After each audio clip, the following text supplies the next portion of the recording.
CCD aujourd'hui, Éric Goulet, Des Chiens. Et ça, c'est un clip de leur premier album parce qu'il n'y en a pas du deuxième.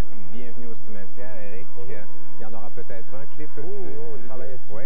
Bon, ben ça c'est l'album Des Chiens qu'on retrouve. Je vous conseille fortement d'acheter cet album. Moi, j'ai adoré ça. C'est un de mes albums préférés sortis l'année passée, La Nuit dérobée. C'est ma chanson préférée. C'est la chanson préférée d'Éric aussi. Et quel genre de musique Éric écoute? Ça fait longtemps que tu écoutes de la musique, j'imagine? Oui. De l'enfance, etc. Oui. Au moins 30 ans.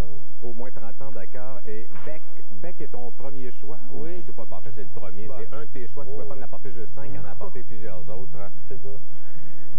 En Mutation, ben ça, je sais pas, là, c'est un disque que ça servait un peu de catalyseur, un peu pour le disque qu'on a fait, là, les textures acoustiques, mais c'est sûr que ça sonne pas de la même façon. Là. Non, c'était pas le même son, mais peut-être dans la philosophie. Ouais, l'approche vraiment, là, cuisine, là, garage ou salon surtout. Tu préfères Beck dans ce type de musique-là? Moi, j'aime tout ce qu'il fait. Tout ce qu'il fait, même son côté fou aussi. Oui, absolument. Oui? Oui.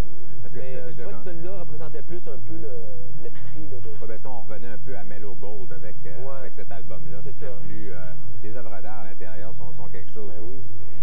Ensuite de ça, un favori pardon, de tous mes invités au cimetière, c'est Serge Gainsbourg. Hein? C'est cet album-là qui fait couleur café que tu prêtes? Non? Ah, OK. C'est plus son œuvre. En général, dans le fond, là, c'est celui que j'avais chez nous. Et Gainsbourg, qu'est-ce que tu aimes de Gainsbourg? Ben, évidemment, le personnage, la recherche des textes. C'est un gars qui était vraiment toujours en avance sur son temps là, dans les concepts.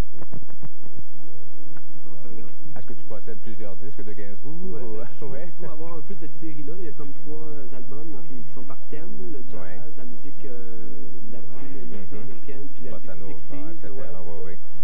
Mais c'est sûr que l'intégrale était à posséder.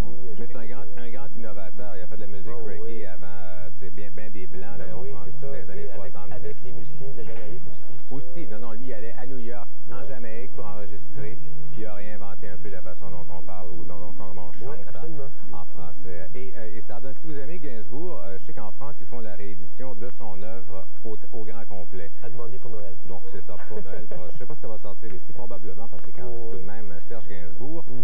Un autre aussi, notre ami Bob Dylan ici, ça, c'est quand j'ai commencé à faire de la radio, on m'a mattaqué, j'étais obligé de jouer Bob Dylan. Je n'avais pas le choix, j'ai finalement apprécié avec les années. Et ça, c'est apparemment, pourquoi que Blonde on Blonde, c'est toujours l'album qui revient?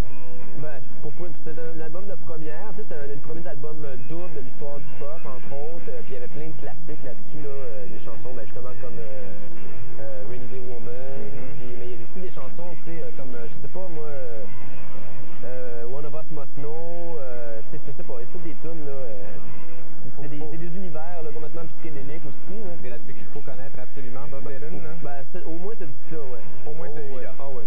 Un extrait de Rainy Day Woman.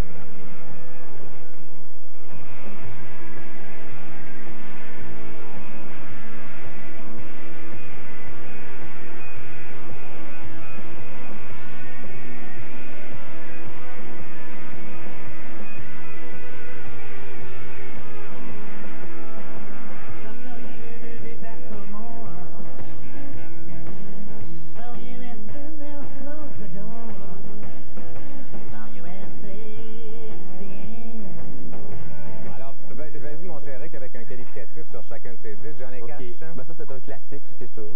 OK. Ensuite de ça, ici. Ça, c'est un chef-d'œuvre. Un chef-d'œuvre, Billy Bragg et Wilco. Oui. Ça, c'est un disque de nuit incroyable. Nick Cave. C'est quelqu'un à connaître, Nick Cave. WD, moi, j'ai adoré WD. Oui, ça, là, c'est tellement un beau souvenir d'avoir fait ce disque-là. Oui, c'est incroyable. Oui. J'avais adoré. Ensuite, qu'est-ce qu'on a? Gros Mené. Gros Mené. Le plus rentre-dedans de nos disques québécois. Excellent rock. Innovateur. C'est quelque chose. Tom Waits. Ben là, j'ai pris celui-là, mais c'est encore là, c'est quasiment un cas de. C'est un incontournable. Tom Waits. Fantastique. Quand on est mis au monde sur le siège arrière de taxi. Ensuite, ben, Fred Fortin aussi, ce premier disque-là, qui, je pense qu'il a établi une carrière là, qui va bourgeonner sans arrêt. Ah oui, c'est ça, absolument. The Flying Burritos Brothers. Oui, ben ça, c'est Graham Parsons, qui est un acolyte de Keith Richards, qui a contribué énormément justement à l'album des Rolling Stones dont on va parler tantôt. D'accord. Qui est mort d'une overdose, tragiquement. Ensuite, nous avons Ali Farka Touré. Ça, c'est comme un peu le blues malien dans sa quintessence. Là. Il s'est fait connaître par Ry Cooder, qui a fait Buena Vista. C'est son dernier disque, très bon. Juste Germano, mon artiste déprimé favori. Ah oui, ça c'est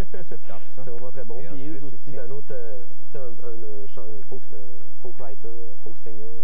De Oui, talent c'est bon aussi. quand Ouais, même, j'aime beaucoup avec une certaine mélancolie, une ça. nostalgie dans sa Ça me musique. touche beaucoup.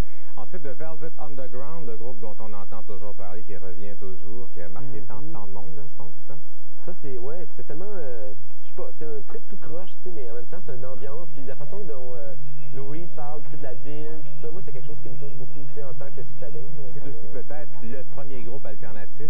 Ben, oui, c'est le premier groupe culte, je pense. Je veux dire, il faisait des